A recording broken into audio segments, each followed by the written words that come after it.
Good afternoon, Suidlanders. How are you? This is the Week in Review on Friday, the 18th of November 2022. It's been an interesting week, and I thought to myself while preparing for this that perhaps we should only talk about two things, namely Eskom and the missiles landing in Poland. Two big things. But I think that we're going to touch on a couple of other things because the Brazilian protests are quite interesting.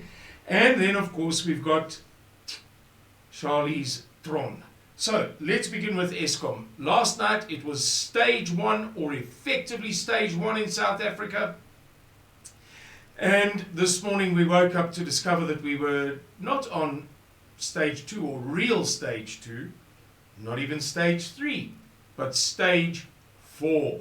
Things are dire, ladies and gentlemen, and if we consider some reports that have come out over the past few days, there's not much prospect of hope. I beg your pardon. I'm of course referring to the news that Eskom's head of generation has resigned. We've made a video on that. And this chief operating officer, Jan Oberholzer, revealed in a press conference that when they spoke to this guy and said to him, what's the true story? What's really going on? Come on, tell us.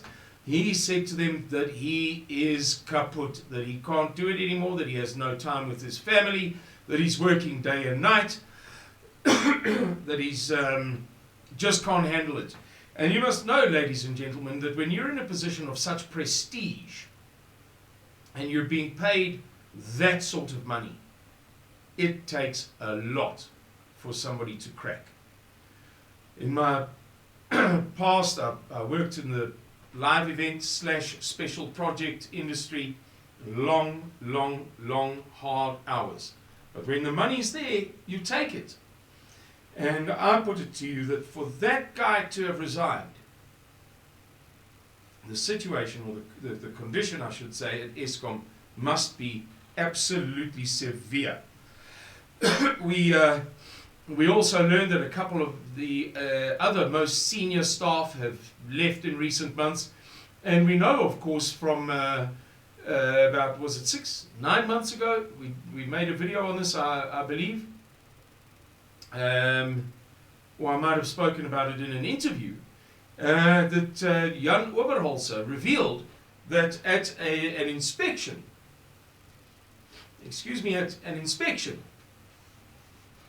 of Coburg, he discovered, to his astonishment, that things were far worse than he realized. He, if I recall correctly, said at a press conference after a day of inspecting Coburg that he only discovered at 7 that morning, when things began, the inspection that is, that so-and-so had left, that so-and-so was about to leave, that so-and-so left ages ago and nobody mentioned it to him, that many staff are dissatisfied, that many staff are considering leaving, and that many staff have put their CVs out into the world to pick up jobs in New Zealand, Australia, Canada, the USA, and Europe. He had no idea how bad was the situation. And I've just spoken to somebody, a friend, who happened to visit me. We were sitting under the fir tree next to the bride.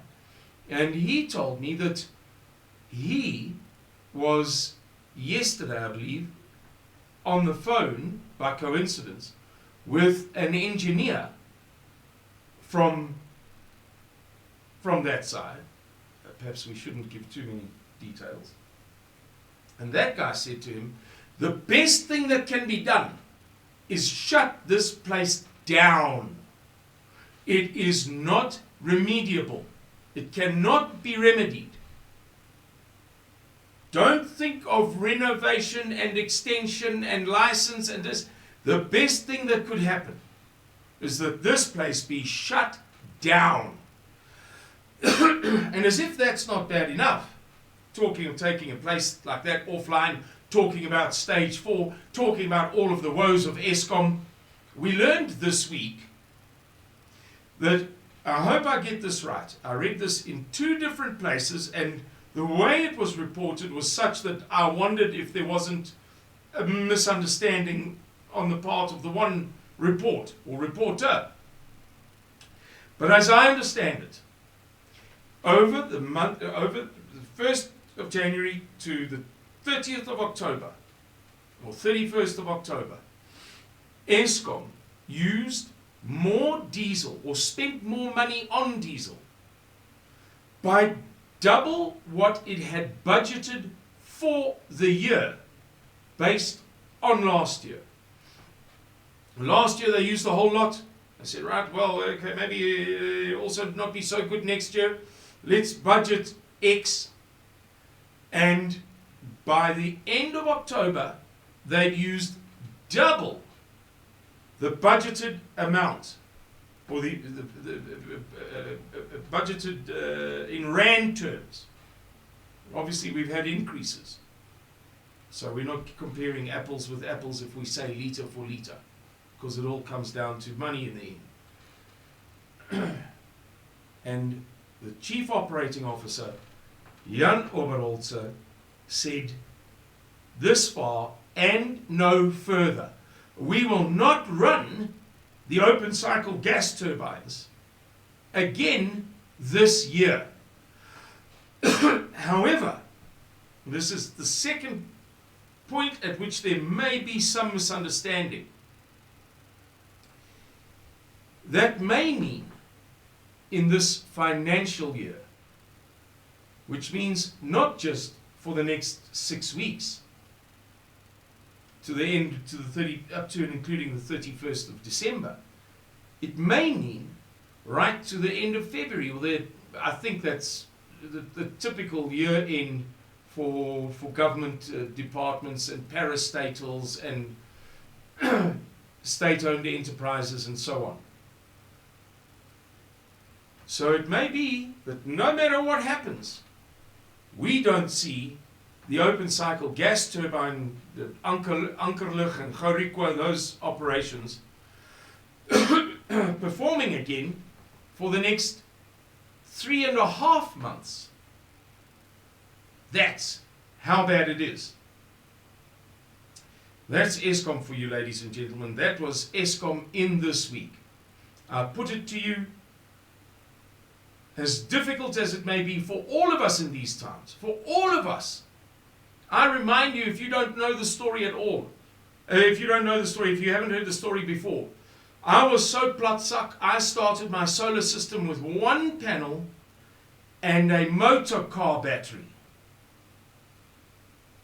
Now, by the grace of God, I don't have a fancy system. It ran for, the electricity was off the other day, and it ran for 3 hours, and then my system was finished. So please don't think I'm bragging about something fancy. And I'm a bachelor. Imagine if I had 3 kids and a mommy running around doing their things here. May only have lasted 1.5 hours. So there's no bragging here. All I'm saying is I have a feasible system by the grace of God and by Mr. Miller's generosity. And it began with nothing. And we should all be thinking more and more and more about that. Okie dokes. What are we going to talk about as far as the Ukraine S-300 missile system, missile event is concerned? For those of you who don't know, I'll remind you very briefly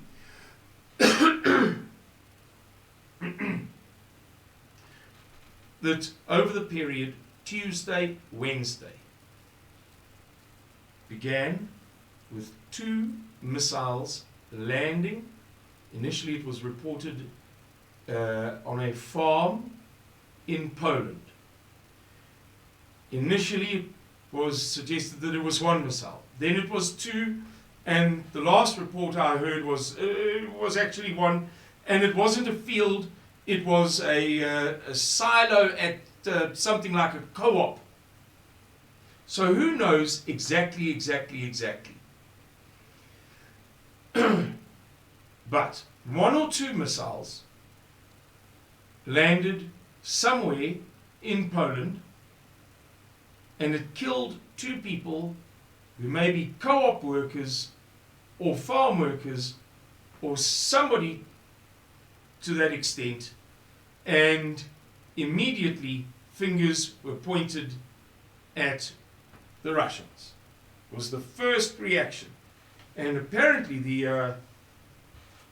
the first intelligence reports, leaks, came from the US government. In other words, insiders in the US government were saying that this was a Russian thing. And the implications were that Russia had attacked Poland, a member of the North Atlantic Treaty Organization, NATO, which would invite the invoking of NATO's famous Article 5, which reads very vaguely that the states should help one another, or could help one another, or might help one another in the event that one of their fellow NATO members is attacked. The implication being that the USA would have the excuse that it needs to get stuck in to the Ukraine crisis. And as we know, the USA and other NATO states have been feeding NATO missiles, arms and armament for the past 10 months. So it could be construed that they're kind of indirectly involved already. Over and above that, we know that there have been many NATO country advisors, such as British soldiers, in Ukraine. So it's becoming a little bit close to the bone. Then we discovered a few weeks ago that the USA had sent in what it called investigators to track down some of the missing material, war material, donated by the USA to Ukraine, because the numerous reports had surfaced that this American stuff was popping up all over Europe, and that especially, but not only, mafiosi and biker gangs were hawking the stuff. They were flogging it on the back streets of Copenhagen in Denmark. Big scandal. And so the Americans promptly sent in a whole bunch of guys. Again, as if that was not enough, over the same roughly 1 week period, the US sent in the 101st Airborne Division into Romania. Now,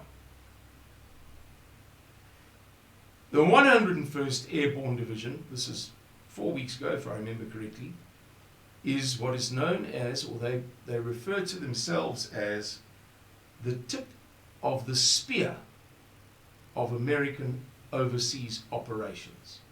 When we go into Libya, Syria, Iraq, Vietnam, you name it, we're the first. Implying that where we go, the rest follow.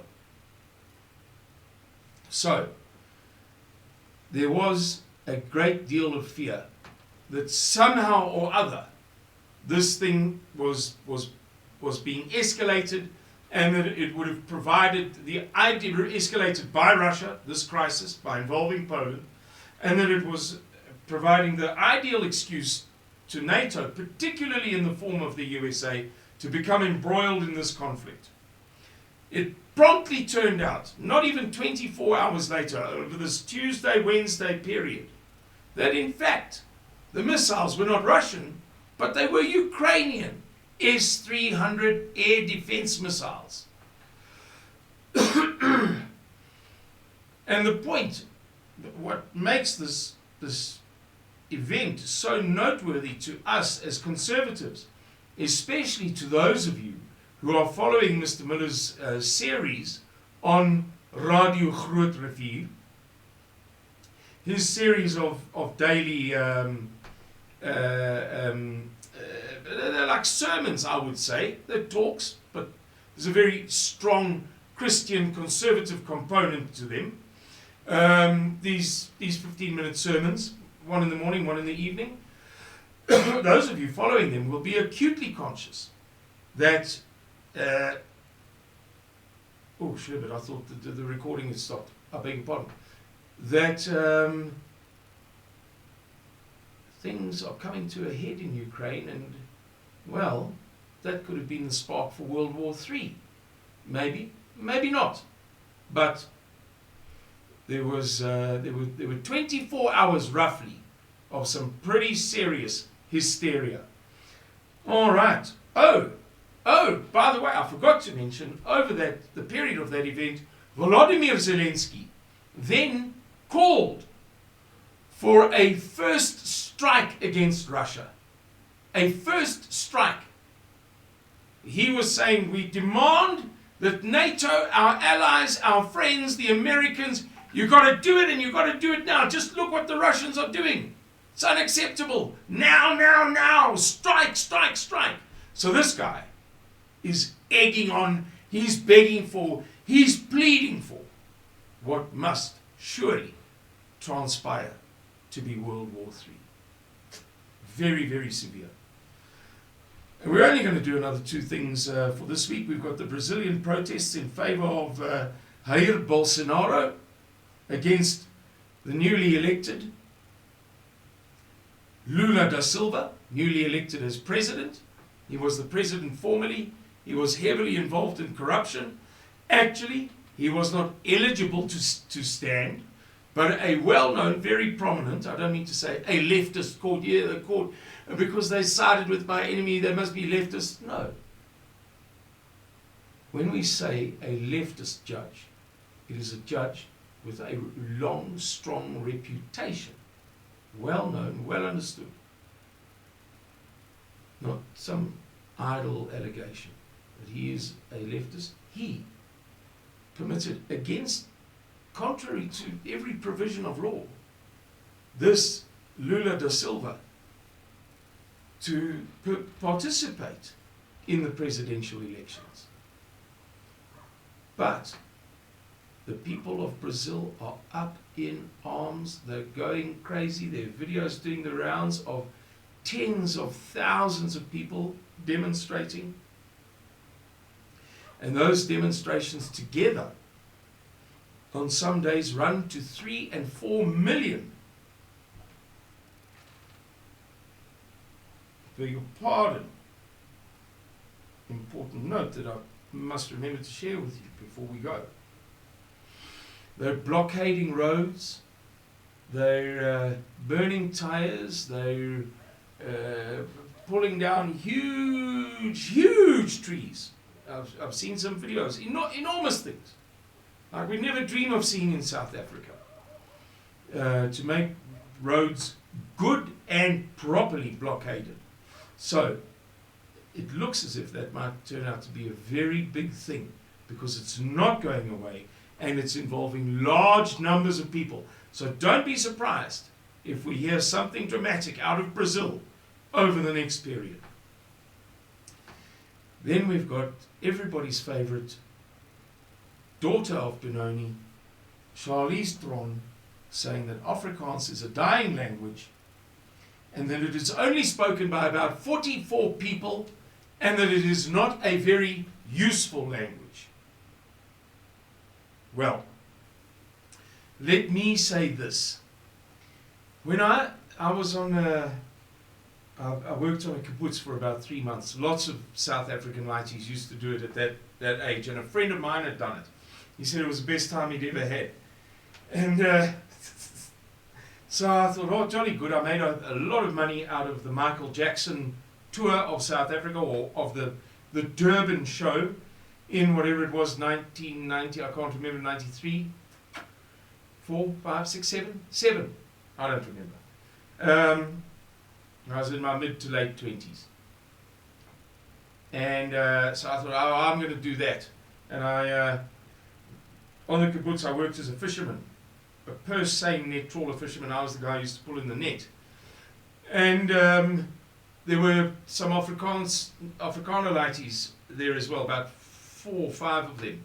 And I was the only English-speaking South African, so I had to speak Afrikaans with them most of the time. And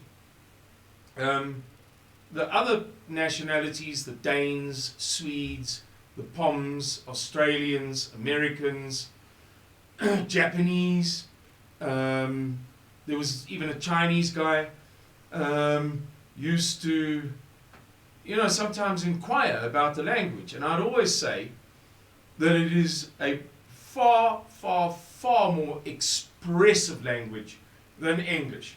So let me just tell you, Charlize Theron, personally, I find Afrikaans to be an extremely powerful language, and that power grants it usefulness as a tool of communication. But never mind my opinion. Charlize, you may be astonished to discover that the number in question is not exactly 44, but more like over 7,200,000. Over 7,200,000, more than 7,200,000. 7,200,000 and something that speak Afrikaans. What's more, Swedish, I don't know if you think we should get rid of Swedish, only has 10 million speakers.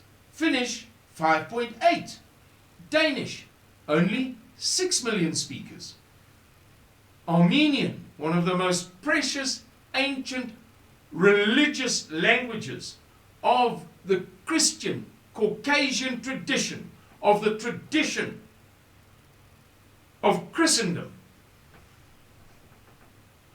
has 6 million speakers. Georgian, 3.5 million. Flemish, 6.5 million. Czech, 10 million. Croat, 5.6 million. And so it goes on. There are many, many, many dynamic, living, vibrant languages that have only just a little bit more, a few more speakers than Afrikaans, or roughly the same number, or considerably less. I don't hear anybody talking about getting rid of Norwegian, or that it's a useless language, or that it's only got 12 speakers. And by the way, it is the third, not the 33rd, not the 11th, 10th, 9th, of our 11 official languages, it is the third most spoken language. Spoken by 14% of South Africans. English is spoken only by 9.6%. I beg your pardon. Which goes to show that you haven't a clue. Because you think of English as this fantastic language. It is a very elaborate language. It is a highly sophisticated language. Sophisticated coming from the word sophistry, which is to do with knowledge. So it's... But it is a mongrel language. And not only is English a mongrel language, far more than Afrikaans could ever dream of being. It is only spoken by 9.6% of South Africans. Believe it or not. So, Charlene, zak jou sleghond. Last but not least, very briefly, we're going to start a new series on my WhatsApp groups on Monday. I know many of you, the overwhelming majority, are not on the WhatsApp groups, but Suidlanders leaders, national leaders, Onderleiersraad, provincial leaders, deputy provincial leaders, did I say national leaders? The national leaders and executive committee guys and Harkar guys are all supposed to be on my WhatsApp groups. They are very, very highly regarded. I hope that doesn't sound like bragging, but I have received nothing but exceedingly good compliments about them compared to other groups. Supposedly, they're the best.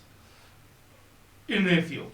We're going to be placing all of Mr. Miller's, all of his talks on those groups. We're going to go back 5 months, almost 6 months, and start from zero on Monday. And we may also do that on YouTube. For those of you who struggle to follow 100 different sources of social media and who are not going to Radio Groot Rivier, I spoke to Mr. Miller. I said to him, look, is this a good idea or a bad idea? And he said, the most important thing, above all other things, is that people should be able to hear these messages at this time. So, we'll see how it goes with the YouTube thing. I'm not dead certain yet, because I'm not technically competent at this. I'm really, really, really not. I produce these videos, but the production part of it, I'm hopeless at it. We'll see if we can get those talks onto YouTube somehow, those files.